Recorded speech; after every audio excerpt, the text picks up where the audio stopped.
ازيكم يا رجاله؟ عاملين رغبات صينيه اسيستنت. اتمنى اي حد يتفرج عليا دلوقتي يكون صايم. قبل ما اخش في موضوع الفيديو اللي هي نصيحه اسطوريه، عايز اقول حاجه. في نوعيتين ما علينا، ايه الكلمه اللي اخترعتها دي؟ في نوعين من الناس في الكومنتات الفتره دي، لا مش يعني، هو انواع كتير بس هو في نوعين انا عايز اتكلم عنهم. واحد عمال يحرق فيديوهات عربي فيديوهات عربي، لا ما تقوليش فيديوهات عربي، قول لي انا عايز كذا في العربي، قول لي انا عندي مشكله كذا في العربي، قول لي انا عايز كذا في العربي، مش تقوليش عايزين فيديوهات عربي. قول لي فيديوهات عربي، يعني عايز نحرق، يعني عايز نحرق، فاهم؟ انا هي تركايه واحده قلتها 20 مره. اوعى تتشتت بين المدرسين، هتلاقي نفسك عمال تتنطط من لايف للايف ومن ملزمه لملزمه ومن فيديو لفيديو. ما هو كلهم بيعملوا فيديوهات عن البلاغه، فاهم؟ فيديو 5 ساعات عن البلاغه وخمس مدرسين عاملينه. تقعد بقى تنقي، امسك كده مدرس واحد واقعد ذاكر وادعك نفسك مذاكره. المذاكره دي تبعك، انا تبع اديك التركايه، اديتك التركايه، ادعك نفسك مذاكره بقى بعد اذنك.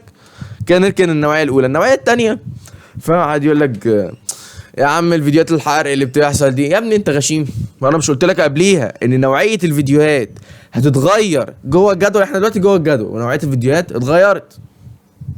نوعيه فيديوهات مش اي حد هيفهمها. من الاخر كده اللي هيفهمها هو دوت اللي هيقفل. هو ده ايه؟ هو ده اللي انا عايزه معايا يكمل معايا لحد الاخر سكه بقى، يعني من الاخر، عشان مش عايز احرق في الموضوع ده. كنت انا اقول كلام تاني بس هو لا، انا من الاخر بصفصف كده. انا عايز الرجاله معايا والعيال الكحيانه ايه تركن على جنب، فاهمني؟ انت دلوقتي مش فاهم. انت عارف في كومنت، معلش يا رجاله احرق في الحته دي سريع.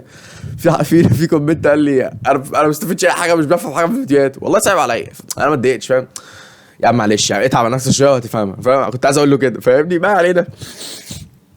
في نصايح وحاجات مفيش حرق. اصل اقول لك على حاجه، مفيش وقت ان انا احرق. يعني انا زمان اكيد طبعا كنت بحرق بقى وبنقعد نهزر مع بعض ونعمل علاقه وكده، لكن دلوقتي خلاص بقى لازم كله نصايح، فاهمني؟ ما علينا.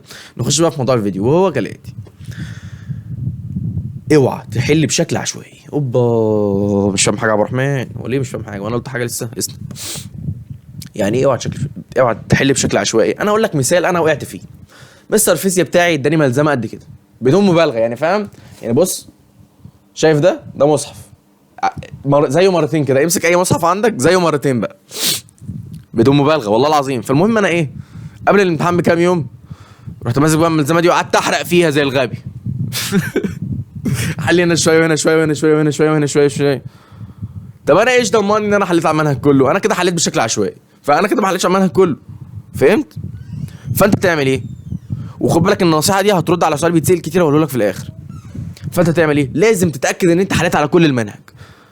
فبالتالي نخش بقى على السؤال. في ناس تقعد تقول لك احل شوامل بس ولا احل على باب ولا انهي احسن في الفتره دي؟ وكذلك انت لو حليت شوامل لازم تحل 1000 شامل عشان بس تطمن ان انت حليت على كل المنهج.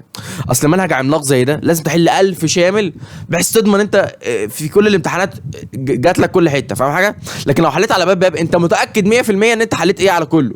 فبالتالي احسن حاجه بالنسبه لي ان انت مثلا 30% شوامل والباقي باب بحيث انت تتاكد من الاخر كده يا ياسر. ايا كان اسلوبك واللي انت مقتنع بيه واللي بتشتغل بيه، لازم بعد اذنك عبد الرحمن الكريم بيقول لك اتاكد ان انت حليت على كل المنهج. قشطه يا ياسر، ما تحلش كده بشكل عشوائي. خلاص كده. برضه بالتالي رد على ايه سؤال حل شامل ولا باب وكذلك اعمل ميكس. ايه رايك في الفيديو الجامد ده؟ عايز حاجه؟ سلام.